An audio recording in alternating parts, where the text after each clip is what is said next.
Hello जय जगन्नाथ पे मु रंजन पुणी थे तुम मान निकट में पहुंच सारी आउ गोटे नुआ आउ धमाकेदार वीडियो नहीं कि सो पे आज वीडियो रे कौन आम डिस्कस करवा आम डिस्कस करवा स्मार्ट वर्क विषय ठीक अच्छे आम जाचे एवं जाए तुम मैंने बहुत सारा पाठ पढ़ी सारे आउ घोषा पढ़ा लेखा बुझा ये सब जिन गुड़ाक सरला तुम ठीक अच्छे आउ मात्र के दिन बाकी रहा 45 दिन बोली कहवा ठीक अच्छे फेब्रुआरी 19 आउ के दिन कि मात्र 45 दिन बोली मुझे ठीक अच्छे कहीं आज जनवरी 4 होगला आउ 2-4 दिन तुम छाड़ दियो जिनस को आउ रहा 45 दिन ये 45 दिन भितर आमको कौन करार अच्छी आउ गध भाया घोषार ना आमको स्मार्ट वर्क करार अच्छे हार्ड वर्क सरीगला बर्तमान आमको स्मार्ट वर्क करार अच्छे से स्मार्ट वर्क तुम मैंने केमी कर गोटे गोटे क्वेश्चन को तुम मैंने केमी अटेंड कर बोर्ड परीक्षा डिटेल आज वीडियो में तुमको जनईबी प्रथम जिनस हूँ ये जो सीरीज रही प्रथम तुम सरलार्थ को लेकिन कहीं ना देख पे साहित्य जो कहूँ तुम 100 मार्क क्वेश्चन 100 मार्क क्वेश्चन भितर सरलार्थ तुम मानकर 10 मार्क कैरी कर ठीक अच्छे गोटे तुम पद्यु सरलार्थ आसो गोटे गद्यु सरलार्थ आसो तेणु 10 मार्क क्वेश्चन तुम मान निकट रही आदि मुझे कहबी ये 10 मार्क क्वेश्चन तुमको एत परिश्रम करा पड़ोनी मात्र किछिटा जिनस को आखि आगे रखिले 10 मार्क इजिली स्कोर करें केमी हम बढ़िया हम ना तो चलो आम आरंभ करवा आमि तुम मैंने 10 मार्क क्वेश्चन को इजिली अटेंड कर न पढ़ी केमी तुम लिखिकी भल मार्क स्कोर कर डिटेल आम जाना ठीक अच्छे प्रथम कही रखुच्छी आम जो एग्जाम पैटर्न अच्छी से पैटर्न रे तुम मानकर सरलार्थ हूँ पे दुईटा आसो दुईटा सरलार्थ आसो गोटे पद्यु आसो आ गोटे गद्यु आसो दुईटा माने 4टा पचार दुईटार गोटे लिख से पुणी गद्यु दुईटार गोटे लिख ठीक अच्छे तो 10 मार्क क्वेश्चन जो रोचे से 10 मार्क क्वेश्चन तुम मान वेरी वेरी इंपोर्टेंट कहीं 10% एडी ही तुम बढ़ीगला एगुड़ा सब मार्क बढ़ाई थाए ठीक अच्छे तेल केमी अटेंड कर बोर्ड परीक्षा धन्य गोटे पिला पढ़ीनी जी तो पढ़ी तो सी लिखिदेव किसी असुविधा ना गोटे पिलाटे पढ़ीनी बा तुम सब गुड़ाक सरलार्थ पढ़च गोटे सरलार्थ एमती आसला तुम जान से केमी लिख कौन लिखिले तुम मानकर मार्क आसो पूरा डिटेल तुमको आज वीडियो जनईबी वीडियो को लास्ट जाए देख वीडियो पसंद आसिले लाइक करनब शेयर करनब आ चैनल नुआ थिले सब्सक्राइब कर ठीक अच्छे आउ मोर वॉइस तुम टे देखुच टे असुविधा अच्छी बट आई होप कि तुमको पहुँची पार्ची मुझे जहाँ भी कहूँ आदि सेमती हूँ निहती भाव में लास्ट जाए वीडियो को देखी नब ओके तो फर्स्ट रे आम देखा सरलार्थ लिखार सहज उपाय कौन केमी लिखा जाए सरलार्थ को आम टे डिवाइड करदे सरलार्थ पे तुम जो देखुच जे गोटे एड़ बड़ गोटे पेज ताले तुम पूरा डरी जाऊच ना कि भय पूरा जे सरला या एतक जाक मुझे घोषिबी तापुणी गोटे सरलार्थ ना गोटे गोटे चैप्टर 5-7टा लेखे सरलार्थ अच्छी ताले जब 10टा चैप्टर कथा कहि 70टा सरलार्थ घोषिकी मन रखाटा काठिकर पाठ बुझे कि नहीं ताले आमको कौन एमती ट्रिक लगे पड़ो जे से 70टी जाक सरलार्थ को आम इजिली लिखिपर गोटे वे रे घोषिकी मन रखिपर केमी कौन तो पे प्रथम टे डिवाइड कर दूँ सरलार्थ तुम मार्क केमी दि जाए एग्जाम रे एग्जामिनर तुमको मार्क केमी दब तो पे देख सरलार्थ को मुझे 3 भाग में डिवाइड करी गोटे मुझे कहि उपक्रम ठीक अच्छे टे मुझे चेंज कर दूसरी पेन कलर ओके फास्ट मुझे कहि तुम मानकर उपक्रम है उपक्रम जोटा रो 2 मार्क कौन ये उपक्रम मुझे तुमको जनईबी किसी व्यस्त हबार ना तापर रहा तुम मानकर वर्णना मझे तुम लेखना से हूँ तुम 2.5 मार्क उपसंहार लास्ट जोटा लिखा जाए सी तुम 0.5 मार्क माने हाफ मार्क रही तो ये भाव में तुम मानकर गोटे सरलार्थ तुम मानकर केते मार्क कैरी कर 5 मार्क जो भी ट्रिक कहि पद्यपाई भी जहाँ गद्यपाई भी से ठीक अच्छे ना पे व्यस्त हबार ना तो आम 3 भाग में डिवाइड कले और मार्क तुम एमती ही दि जाए उपक्रम 2 मार्क वर्णना 2.5 मार्क और उपसंहार तुम मानकर 0.5 मार्क हाफ मार्क दि जाए ठीक अच्छे तो आगू बढ़ा बर्तमान उपक्रम कौन जाना उपक्रम कौन जाना केमी लिखा उपक्रम कौन कौन लिखिले तुमको मार्क मिल से विषय टी डिटेल आलोचना करा जाओ देख पे उपक्रम को पुणी मुझे 3 भाग में डिवाइड करी गोटे है पे कवि बा लेखकर नाम जो भी तुम हाफ मार्क मिल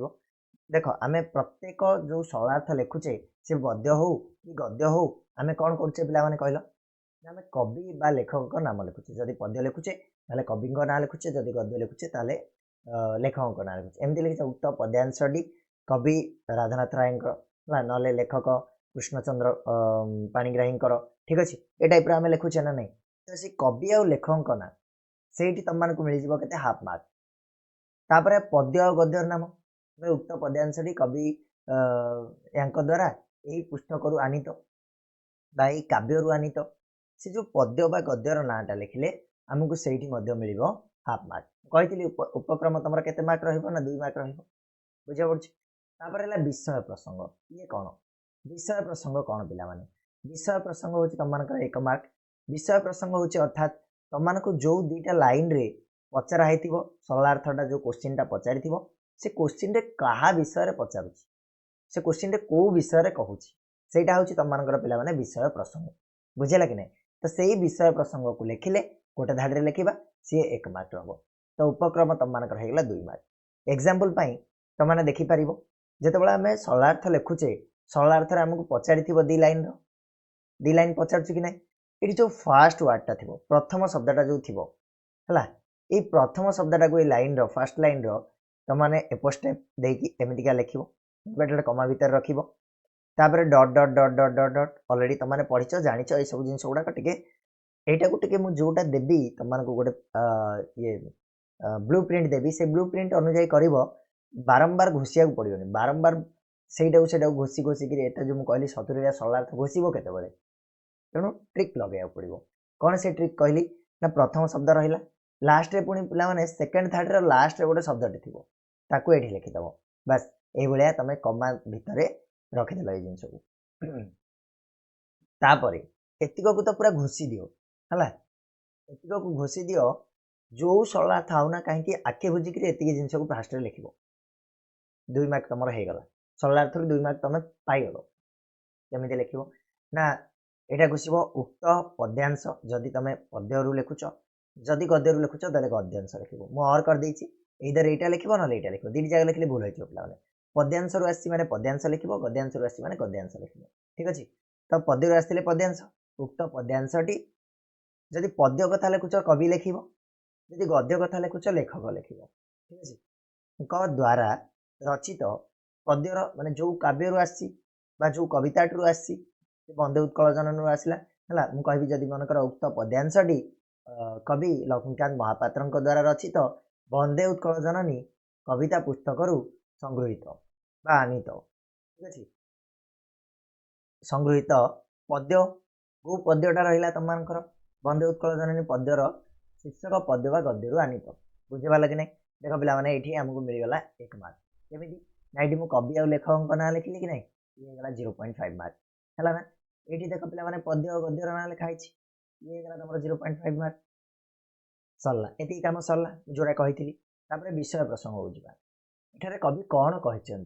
कौ विषय है जहाँ विषय भी कही मुझे तुमको गोटे एग्जांपल देकी लास्ट बुझेबी एठारे कवि विषय प्रसंग जहाँ भी थी से क्वेश्चन रे से क्वेश्चन भीतर ही मिल जाए वर्णना कर बढ़िया कथा कम सरला ये गला तुम उपक्रम पार्ट आगु जदि जीवा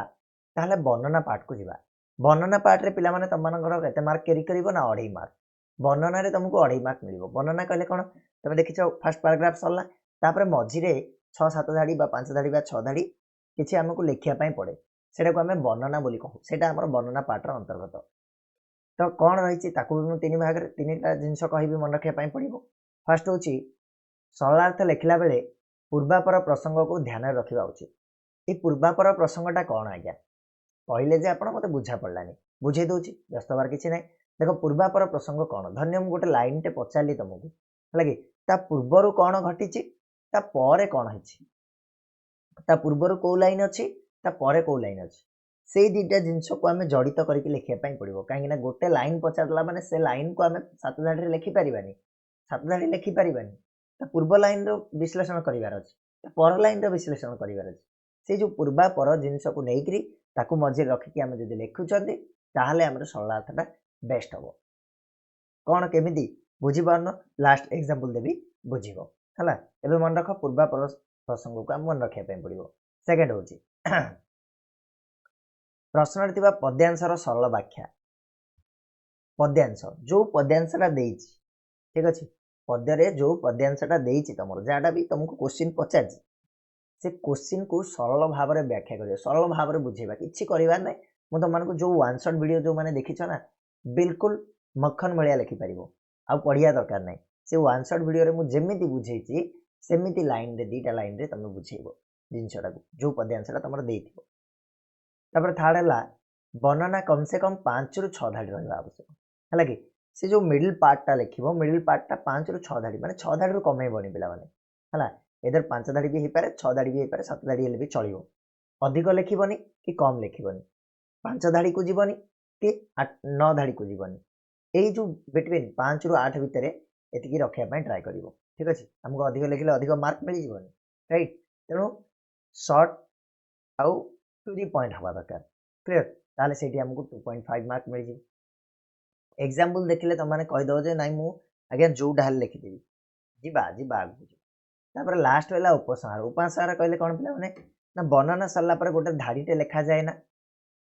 सेटा को कहा उपसंहार उपसंहार रे तमाने घोषी दियो एटा को पूरा प्रिंट कर दियो मन भितर एटा हे जीवो कोन ना कवि जदि कविता लिखुछ जदि पद्यांश लिखुछ जदि गद्यांश लिखुछ ताले लेखक वर्णना रे प्रसंगटी सेठी तमे हृदयस्पर्शी लिखि पारिबो प्रसंगटी शिक्षामूलक जदि शिक्षामूलक भाव में क्वेश्चनटा थी शिक्षामूलक हो पार बास्तवधर्मी हो पार बा जीवंत हो पार जो मैटरटा देखा तुम देखिपार क्वेश्चन देखिले तुम जापर जेटा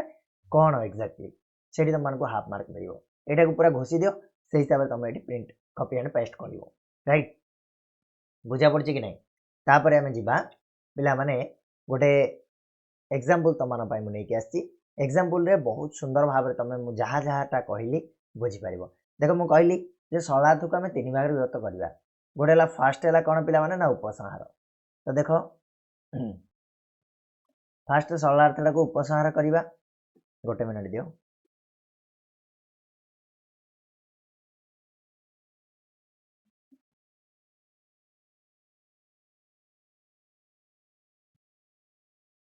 कहली उपसंहार तो उपसंहार पार्टा तुमने ये देखिपर ये कहूँ तुम कौन ना उपसंहार से मुझे तुमको देती पूरा डिटेल पकेगा देख मुझे फास्ट वर्ड जहाँ फास्ट वर्ड कौन अच्छी पे ना ये भाग्यवती अच्छी लास्ट वर्ड कौन अच्छी पर संसार अच्छी तो देख ये भाग्यवती रहा डट डट डट पर संसार रहा लास्ट रे आ ये रहा दीर्घक इनवर्टेड कमा भितर क्लीयर होगा ये जिनसा ये तुमको किसी असुविधा हेनी कहीं क्वेश्चन अच्छी तुम आन लिखिदेल तापर मुझे घोषी दियो ऊपर पार्टा कौन घोषी दियो यहाँ अच्छा मत कह पद्यरू आसी ना गद्यरू आसी पद्यरू आसी आज्ञा पद्यरू आसिले आमको गद्यांश कथा भूली जा तो उक्त पद्यांशटी कवि ना लिखा स्वभाव कवि गंगाधर मेहरंकर ये लिखी को गंगाधर मेहर लिखिं तपस्विनी काव्य लिखिं प्रणीत तपस्विनी काव्यरू संगृहित मंगले अइला उषा देख जहाँटा मुझे तुमको देती से जिनसा ये पढ़ुची है ये आईला पद्यर नाटा पद्यर ना कौन पे ना मंगले अइला उषा तो पे तुमने पाइगल 0.5 मार्क एटी पुणी पाइगल 0.5 मार्क 1 मार्क होगा शीर्षक पद्यरू आनीत है बुझा पड़ा एवं कौन आमर ना विषय प्रसंग कौन क्या विषय कहई प्रश्न रे क्या विषय कहई देख पे भाग्यवती मत संसार बोलिबे जे तो जोगु एका पर संसार जो मैंने आम वन शॉट वीडियो देखीच से मैंने जानी ये कथाटा कहार ये उक्तिटा कहार ये कथाटा कही किए ना तमसा नदी कही क्या ना सती सीता को कही जे माँ तमें मो जो कोल आसिकी अवधारण कल गाधेवाई आसिल से मते तो जोगुरु पूरा संसार रे प्रशंसा करिवे बोली यही कथा कहई तो से जो आतुर हृदय जगेकी से जिनस कहई तो सहीटा को आम लिखा एठारे कवि कौन करछंती ना सती शिरोमणि सीता को कोल धरी तमसा नदी किपरि निजक भाग्यवती मन कर वर्णना कर देख ये जिनसा ही ये आमर से जिनसा को आम लिखिले विषय प्रसंग में होगला ना 2 मार्क ये पाइगल 2 मार्क किसी कष्ट लगी बिल्कुल कष्ट ना यू देख क्वेश्चन नु ही 2 मार्क होगला तुम आ रहा वर्णना वर्णन में तुमको कही पूर्वापर प्रसंग या पूर्वर कौन है वर्णना कर या पर कौन है वर्णना कर तो कौन लिखागला ये देख पे प्रकृति कवि प्रकृति उपर मानववादर आरोप कर प्रकृति को मनीष भाया देखिं ये तमसा को नदी नुह तमसा को गोटे रमणी टाइप वर्णना कराई तो ये मानववाद को प्रयोग कर आरोप कर सती राज्यराणी सीता तमसा नदी तीरस्थ महर्षि वाल्मीकि आश्रम निर्वासित जीवन यापन कर पूर्व प्रसंग प्रथम आसुँच है कि जो सीता जितेबाला वाल्मीकि आश्रम निर्वासित जीवन यापन कर कवि सूक्ष्म दृष्टि से आश्रम पालन करती हूँ तमसा है तमसा नदी को पालन करती बोली कहुई। हाँ अयोध्यार राजलक्ष्मी देवी सीता भोगलालसा परिहार करी ता कोल विहार करिवे बोली से केबे मध्य आशा करि नथिला है कि ता पूर्व प्रसंग ना कि जे केबे हेले सी आशा कर नथिला आ जेतेबेले अत्यंत उत्साह रात्रि शेष में तांकू स्वागत करने प्रांगण रे तमसा नदी कौन करछि ना पुष्प विंची देछि सुवासित नीर सिंची देछि प्रभाती तारा को मंगल प्रदीप प्रज्वलन करी मुहुमुह मीन नयन तांकर आसीबार पथ को बारंबार चाहि प्रतीक्षा करिछि। सतीरत्न सीता मुनिकन्या मानक गहन रे स्नान निमते जेतेबेले आगमन करिसंती सेतेबेले तमसा तार तरंग कड़े सती को कोल धरी स्नेहालिंगन करी निजको धन्य मन करिछि। देवी सीता ताकू से सौभाग्य प्रदान करथिबारु संसार रे समस्त ताकू भाग्यवती कही प्रशंसा करिवे बोली संतुष्ट चित्तरे प्रकाश कर। ठीक अछि त से खुशी होइछि जे सती सीता को से आलिंगन करछि तेणु संसार टी जाक ताकू प्रशंसा करिवे सेतिपई कहला भाग्यवती मते संसारे बोलिबे तो जोगु एका पर संसार बोली सेटा कहिछि। ताको वर्णनाटा देखलो ना केमिति हला आमे खाली एई लाइन टाको वर्णना करदेले हबनी ता पूर्वर प्रसंग को मध्य वर्णना करिया पड़ियो। सीता सती गाधेया पई जिबा पूर्वरु कौन सब प्रस्तुति करिथिला कौन केमिति चाहिकी रहिथिला से जिनस आमे तमसा उपरे कहले तो सेठी देखुछ ना 5-6 धाड़ी कि 7 धाड़ी रे आमे कंप्लीट वर्णना करदेले एतिकी हे गेले बास ये एठी तुमको मिल जिवो 2.5 मार्क। तापरे लास्ट पिला माने एठी कौन हेछि देखिबो तो वास्तविक प्रकृति कवि प्रकृति वर्णना अत्यंत जीवंत यह निसंदेह एठी जीवंत आकार दिया हेछि। नदी को नदी बोली कहाइनी पवन को पवन बोली कहुनी उषा को उषा बोली कहुनी एठी गोटे जीवन सत्ता दिखाई तेणु जीवंत बोली एठी कहगला बुझीगला कि नहीं। ये थिला पिला माने सरलार्थ लिखिबार सहज और सरल उपाय और सरलार्थ केमिति तुम माने फुल मार्क आनिबो तार गोटे छोटिया निदर्शन। ठीक अच्छे आशा करछि बुझी पारथिबो। किछि भी जदि डाउट अच्छी किछि भी प्रॉब्लम होछि सरलार्थ लिखिला बेले आउ थरे मते कुह मु तुम माने आउ थरे भल से किछि नुआ ट्रिक्स नै कि आसीजी तुम माने। ठीक अच्छे आ जहाँ को हेल्प कला निहाती भाव किसी भी कमेंट बॉक्स रे तुम मानकर मतामत जन पार। आ रहा अभ्यास सीरीज कथा अभ्यास सीरीज ऑलरेडी आमर चली तुमने जाकि नहीं पार सर्ट टाइप क्वेश्चन को प्रैक्टिस करने अभ्यास सीरीज बेस्ट हम ता सहित जो आमर यूट्यूब रे लाइव सेशन सीरीज चलती सी कंटिन्यू हम मोर टे गला खोलिला परे कंटिन्यू आम जारी रखा आउ पिला माने सबुठू बड़ जिन हूँ आउ रहा मात्र 45 दिन तो प्रैक्टिस जिते पार कर चल निजको प्रिपेयर्ड रख एग्जाम पाखे एग्जाम को डरनी एग्जाम को डरवाई ट्राए कर। ठीक अच्छे चल पिला माने आज ये पुणी नेक्स्ट वीडियो मिसिबा नुआ टॉपिक गोटे नहीं आसवा से जाए समस्त को धन्यवाद।